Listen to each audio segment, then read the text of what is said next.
The Tie and Hoodie Show is sponsored by ICCLending.com. For real estate service, please go to ICCLending.com. 3, 2, 1.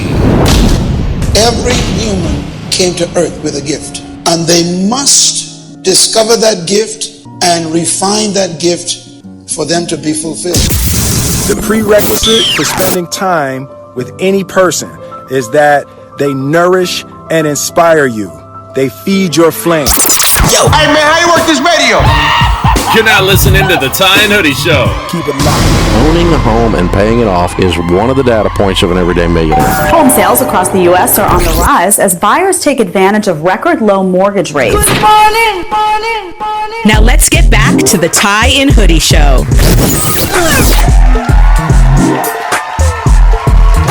Good morning. It's the Tie and Hoodie Show right here on 93.5 K-Day.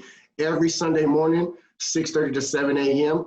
I'm your host, Travon Smith, also known as Trey. I'm Andrew Jesse Cover, co-host. The co-host, and as you know, all shows are sponsored by ICC Lending, where it's the home of all the great mortgage loans, from VA loans to conventional loans to FHA loans. So if you're looking for a loan for a home or a business, please contact ICC Lending, as well as all this information from the show will be on the tieandhoodieshow.com. If you missed any valuable information or any upcoming information, and we have our new YouTube exclusives on there. But today we get to reach out, and she's our first female guest, right? Yeah, your first female guest. Welcome to the show. Ladies first. A lot of people don't know that's Queen Latifah. But our guest has a brilliant, background. She's done some amazing things. She has her own testimony, her own personal development story. So hopefully we'll get into a little bit of that and talk to her about what she's been through, just as a person. And I also like to hear the woman's perspective of the business place, what women go through, because I've worked in radio, and women go through certain things as far as conducting themselves. Like some give the quick hand up, some give the, so it's things that I've watched, and I was like, okay, that was smooth. Well, first of all, let's introduce her. So you're Miss Cassidy Szarnicki, right? Szarnicki. Cassidy. Szarnicki, yeah, see? Yeah, I was going to ask you, how do you put it? It sounds like you made that up. No, I mean the S is silent. Yeah, so like Szarnicki. Szarnicki. Okay. So the S is silent, right? Yes, it is. Okay, so Cassidy Szarnicki. Well, thank you so much. Welcome to our show. How are you doing today? I'm doing well. Thank you for having me. How are you guys doing? Good. Happy Sunday. Happy Sunday to you. Well, just kind of tell our viewers and our listeners who you are, what you do for a living. Yeah, so Cassidy Jordan Szarnicki. I'm originally from San Francisco, California. Came to UCLA on a full scholarship for rowing. Was rowing there, political science major, also Chinese as well. I speak Mandarin Chinese fluently. And then over some time period, obviously I've done a lot of things that I'm sure we'll get into, but currently I'm the CEO at Artest Management Group, which is founded by Meta World Peace, who's also my business partner in our new venture fund that we just launched a couple months ago called 837 Ventures. So I'm also the founding managing partner there. That's already a lot of information right there for everybody listening. Let's talk a little bit about your process. You know how everybody says, follow my process or trust the process. Number one, you mentioned rowing.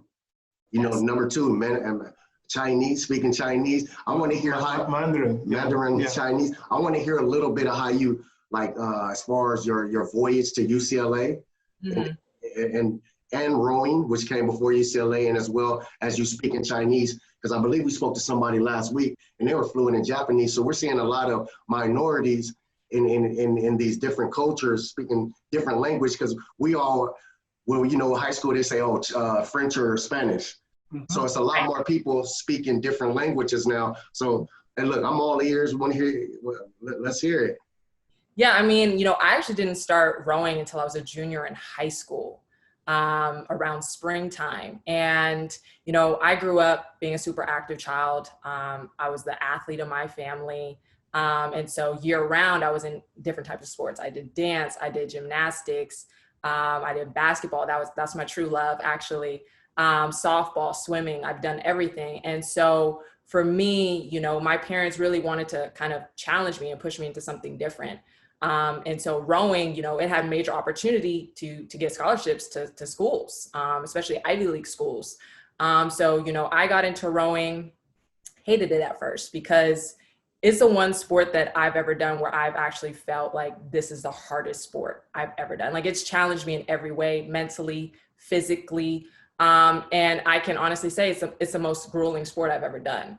And so, you know, from that, my junior year, I placed 5th in the nation in high school. My senior year, I placed 2nd in the nation. So I had a lot of potential with rowing. First school that reached out to me was actually Yale, trying to recruit me. And so that's when it really opened my eyes where I was like, wow, like I could go further with this sport than anything else that I was kind of, you know, thinking about doing in any other schools. So for me, you know, went on those recruiting trips, you know, looked at a bunch of different schools, ultimately decided on UCLA because I am from San Francisco. So I wanted something that was further enough away from home, but like a short flight back home if I wanted to do that too. So it was a perfect opportunity for me. And then as far as, you know, Mandarin Chinese, I've been learning Mandarin since I was 2 years old. Yeah, so Spanish as well. And my mom's always been, you know, a huge fan of culture and language. And so she wanted to, you know, equip us, me and my other siblings with, you know, some additional benefits, right? Like growing up, exposure, opportunities. And so, you know, for her, it was almost like she was so business oriented that she knew 10, 15, 20 years from now that it would be, you know, a hot commodity. I know a lot of other minorities. And even when I was at UCLA, I would see other, you know, people of color in my Chinese classrooms. And that was just never what I experienced. I was the only person of color, the only Black woman in all my Chinese classes growing up. So it's definitely now becoming a hot commodity. You're seeing it a lot now. I know a lot of other minorities who speak Mandarin or speak Arabic in these really foreign languages. So that's nice to see. But yeah, you know, my experience at UCLA, it was great, great school. I did have a career-ending injury, and that, you know, that really shifted my trajectory overall and my career, my mindset and perspective.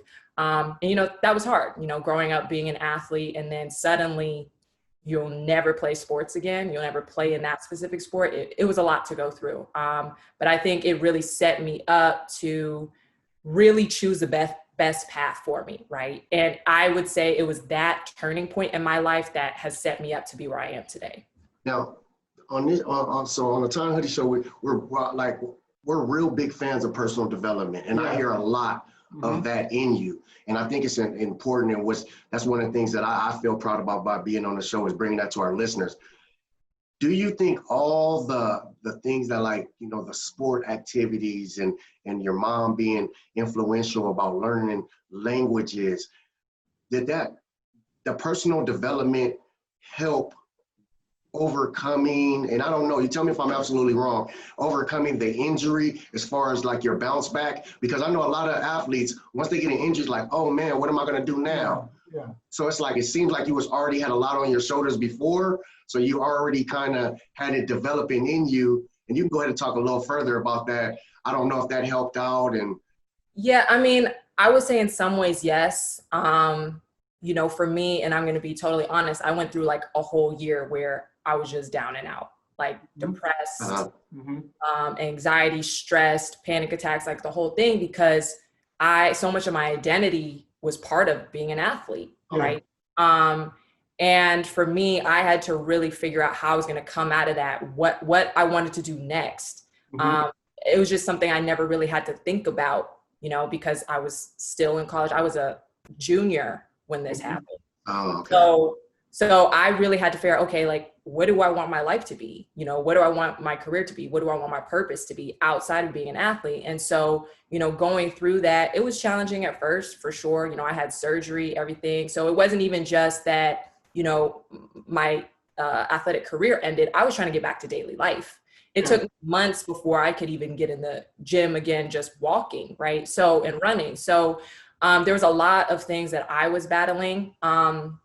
I think, you know, growing up being an athlete, and of course, you know, the experiences that and the opportunities that my mother has presented to me, has really molded me and shaped me into having a very resilient mindset, and, you know, being ambitious, and very driven. And so I like to be challenged. So for me, you know, it was a huge challenge, but it was one that I knew that I could overcome at some point in time. And so, you know, it was just about continuously working on myself so that I would continuously improve, and then obviously change my situation. You are giving a lot more than a lot of people can really understand. And, you know, I personally relate 100%, and I'll tell you why. I was fortunate enough to come to the United States over 20 years ago on a track scholarship. And in my freshman year, I tore my quadricep muscle. I came to the US to go to school, run track. I wasn't interested in education. I was interested in becoming an Olympian. I wanted to go to the Olympics. I was so crazy about sports that was my identity. Everything, think, sleep, drip, sports. And in my freshman year, when I got hurt, and the doctor said, you're never gonna be 100% again. I mean, I was, just like you, I was crushed. I thought about going back to Nigeria and just going back and not, I wasn't interested in doing anything anymore. You know, so talking about, you know, getting down and under where what you thought was gonna be a gateway, a pathway for your life, and it just seemed like it was taken away from you. Right. You know, and now you see people doing the same thing that you thought you could do better at. Right.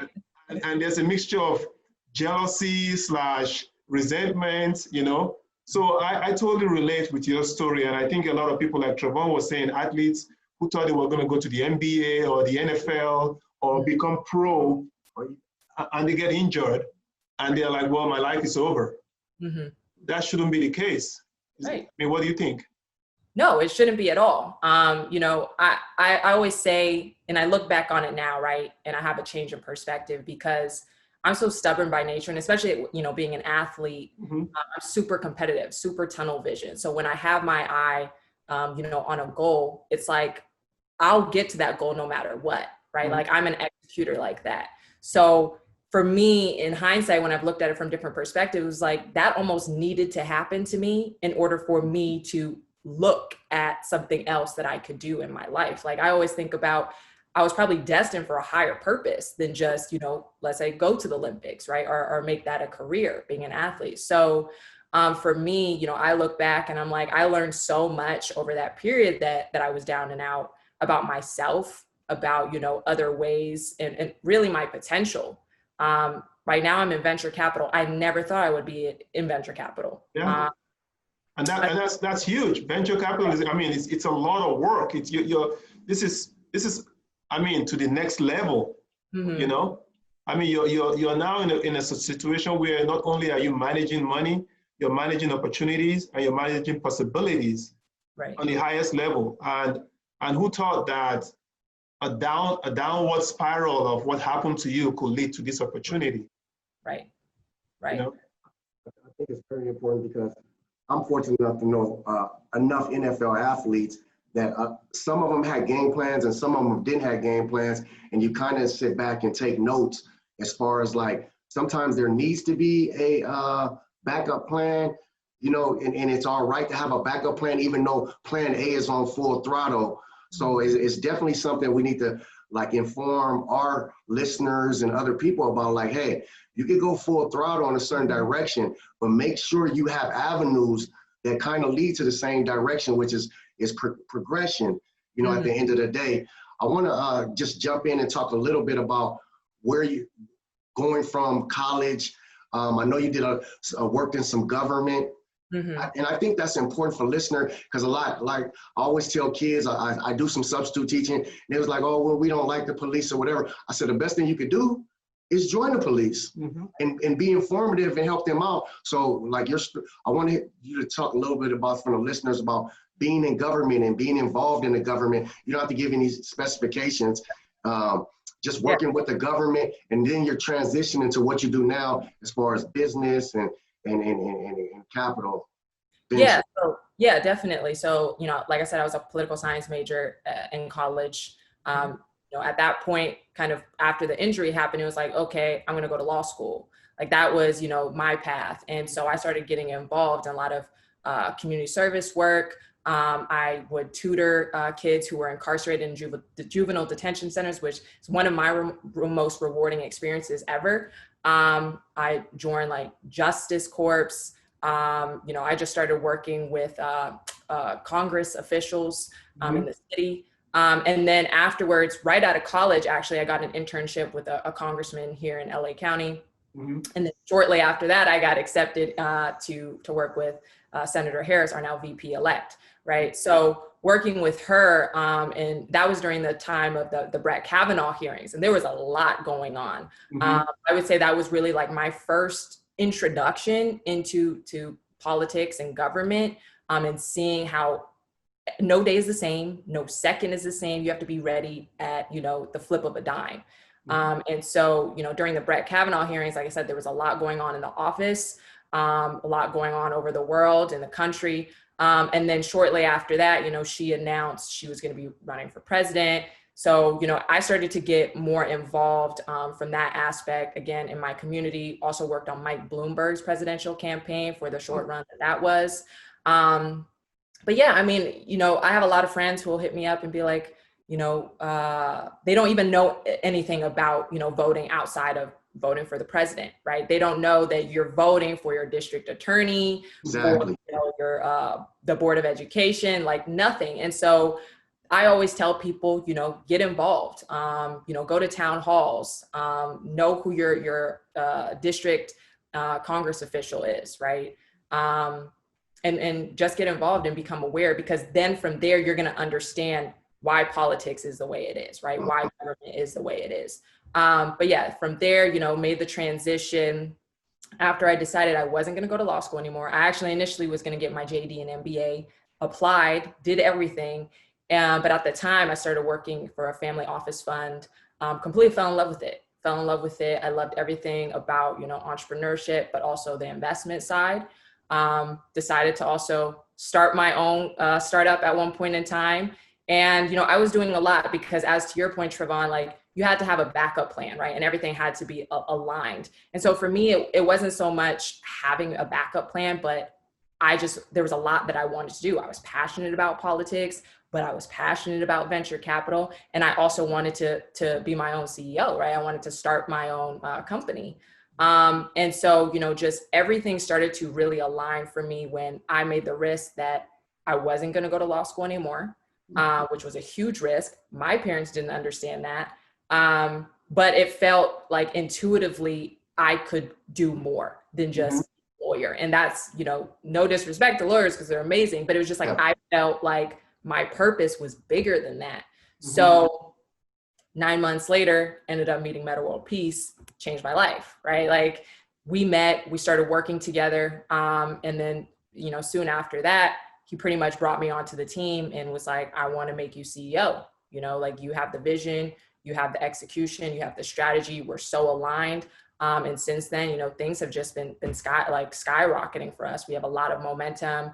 We're raising $100 million fund right now for our venture capital fund. We're making investments. We have a sports tech platform called X Sports, which is Meta's startup as well. And yeah, just, a ton of things that are going in the right direction. And like, I would say the last 6 months have been life-changing for me. And I think that's very, very important for people to hear that whole testimony, because it doesn't always, everybody thinks, oh, it's either about the rap life or the sports life. And it's like, there's other avenues to the world of success. So that's one of the things we try to do, is just bring those eyes and like, hey, it's other people out there that's successful. You don't have to be just like hit 7 or nothing and it's all over. I definitely want you to go ahead and give the information out to the people where they can learn about all these different programs that you're doing with Meta World Peace. I wanted to talk a little bit, since you're our first, I want to talk a little bit about the woman in the workplace. You're our first female guest. And I've seen a whole lot of different situations and all positive. I've met a lot of people that done positive things, that they were interns and now they're doing this and that. I noticed it's more difficult, in my opinion, for a lot of women in the workplace because they deal with so many different hats and dealing with so many different situations. If you want to talk a little bit about, because I think it's a lot of, well, I know it's a lot of women listening because we get emails and DMs and they always ask us, I'm like, hey, well, we don't know how to answer that because you're a woman in the workplace. For somebody like you, just to talk that's been being successful, talk about a woman's might have to try 2 or 3 times or do certain things just because you're a woman, if you don't mind touching on that a little bit for us. Yeah, I would actually say it's not so much a challenge as being a woman as it is like ageism, right? Because I'm 25. So for me, like I'm doing what 30, 35, 40-year-olds are doing right now. And I get that a lot. I've had other venture capital partners and investors reach out to me who will tell me that. Like I'm in a very, I'm in a position rather that, like I said, most 40-year-olds, 45, 50-year-olds are at by this time. So I would say it, as far as being a woman, I mean, it's not so much I felt like I've had to try harder, but you definitely have to put yourself out there more than, the male counterparts in your workplace. And I think that's what my piece of advice would be is, just find those opportunities, constantly ask for them. What else can I do? Right. And then just do it to the best of your ability. I think at that point, you'll prove yourself in the workplace. Now I know there's other avenues that we can get into in that. So I don't really want to go into that, but I mean, like I said, my piece of advice around, excelling in the workplace as a woman is just, coming in, doing your best every day and doing a little bit more than the person next to you, right? And your male counterparts. And I think for me, that's how I've gotten noticed, is, I show up, I ask what else I can do, and then I execute that. And then from there, my bosses and my supervisors have just tasked me with more work, right? And more opportunities. So let me jump in here real quick. I think you've given so much nuggets right now that, first of all, you're young, you're under 30, you're in a position to actually manage over $100 million fund. People don't understand sometimes this kind of conversation, and they're thinking, oh, well, it just got handed to you. That's not what's happening here. No. It took, what I always tell Travon is, what's changed my life the most in America, coming from Nigeria, being an immigrant, coming here, is education, education, education. There's no way, I don't care who you are, there's no way somebody's gonna hand you $1 million and say, hey, go run this fund for me. You have to know what you're doing. So can you really talk to how education and being inquisitive about stuff and learning, how has that propelled you to this point? Yeah, I mean, I'm huge on self-development, right? So for example, over quarantine, like in the very beginning, I learned how to code Python. Like I'm somebody who naturally just every day I want to be better than the day before. And so whatever I have to do that, that's what I do. So sometimes I'll read, right? Or I'll listen to podcasts on certain topics that I don't know that much about. I'll watch YouTube videos, I'll take a course. I'm always looking to improve myself so that, I can continue to grow and evolve. So for me, in venture capital specifically, I've only been in venture capital a little over 2 years. And I'm now a managing partner of a venture fund. Like you said, people might think that got handed to me. But I think also it's been my ability to seize opportunities and get in those right rooms and also know how to talk the language. That's half of it, is being able to keep up with conversation with the people that you're networking with, right? So for me, I've been able to find a lot of mentors that way who, will look at my background, of course, but I would say more so just in conversation with me. Oh, she's smart, right? She's intelligent, she can keep up, she has potential. And from there, I've been able to find a lot of mentors who are billionaires, right? Who have Fortune 100 companies, who I never thought, again, that I would be in rooms with. So I think a lot of it is you have to be hungry enough to want to evolve. You have to want that for yourself. first and foremost. And then you just, whatever interests you, whatever you want to learn more about, if you want to connect with somebody, we have a tool like LinkedIn now, right? I get so many LinkedIn connections, just people just want to have conversations with me so that, they can take something from that conversation and evolve that way, right? Grow that way. So yeah, I mean, I read books, I listened to podcasts. I didn't go into any summits or anything like that, but when there was an opportunity for me to network with people who were influential, I made sure to study the room, right? I knew who was going to be there. I knew, what I was going to say in conversations. And I hope at the end of that conversation, they would want to have another conversation, and usually they did. So is there any way that if somebody wanted to get in contact with you or be involved in your fund or any opportunities, do you have a website or phone number, or what information would you want to give out? Any information we can help. I mean, I know we talked about a couple programs that you guys are working on. Any of that information to share with the listeners, as far as if there are some people that, if they fit the circumstance, they could help out or be a part of? Yeah, no, definitely. I mean, we have a lot going on. Like Artest Management Group, it's a management company. It's the parent company to a lot of other entities that we do have. But it's artestmanagementgroup.com. That's where you'll be able to find everything. And then X vs. X Sports. I mean, if you're a basketball enthusiast, basketball player, out there listening, we do have a platform for that. You can find them on Instagram. We have a lot of influencers and NBA players that are a part of our platform. They're always at these open games and runs. And then we also have, our accelerator, which operates under our venture fund for early stage startups that we essentially grow from a phase 1 to phase 10. So there's a lot of opportunities to get involved. We also do philanthropy. We're currently working with the mayor of Compton, Asia Brown, on an initiative. Asia Brown, good friend of mine, Asia Brown. Yeah, so we're working with her on Compton Pledge. So yeah, we're always looking for people to get involved with us in whatever way. If you bring value, we're definitely interested in talking with you. So now one more thing, because our show again is about personal development, and a lot of people who are listening now thinking, okay, how do I go from sitting on my couch, I'm depressed, I'm tired, COVID just took me out of everything that I've been planning or dreaming of. Well, can you encourage somebody? I would say trust your journey, right? You're learning something from this period in time.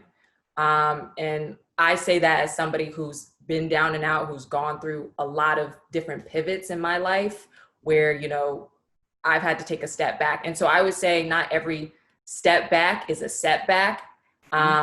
I really firmly believe that. Sometimes you need to be still in that moment, and you maybe, during this period, you need to rest, right?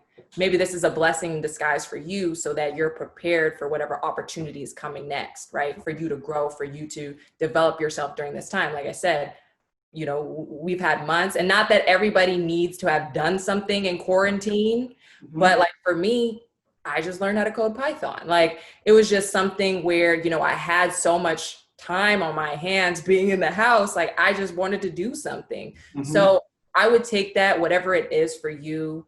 If that's resting, if that's now getting into a workout routine at home, like whatever it is to develop yourself, you're preparing yourself for that next step, because nothing lasts forever.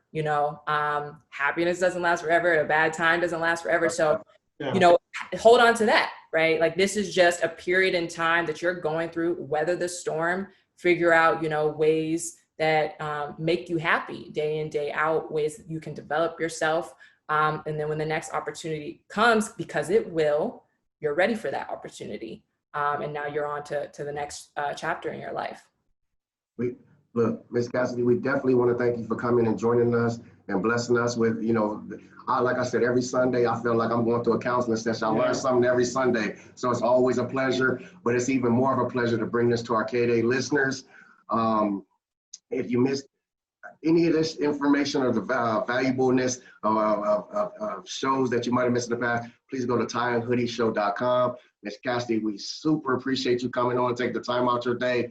And we definitely going to have you back next year sometime and get an update of everything that's going on. Yeah, because I still want to have a second show and talk about, you learning Mandarin, and because you know, just the past week we had a gentleman, an African American, he learned Japanese too. And I'm thinking, well, you know, we need to start exposing, you know, our community to opportunities that for sure they're good, because the world is getting smaller and smaller and smaller. Yeah. You know, you're gonna need it at some point, whether you like it or not. You know, it's not just learning Spanish only that will get you over the hump. You know, the world is, you know, melting. Right. Absolutely. Absolutely. Like I said, we definitely appreciate your time, and we'll stay in contact. And K-Day listeners, we appreciate your time. We'll see y'all next week. Thank you so much. Thank you again, Ms. Cassidy. Thanks for having me, guys. Thank you. Okay, thank you. Hey, do you have valuable information that can help your community? Okay. And you'd like to be a guest? Hit us on our social media. Do it now. The Tie and Hoodie Show is sponsored by ICCLending.com. For real estate service, please go to ICCLending.com.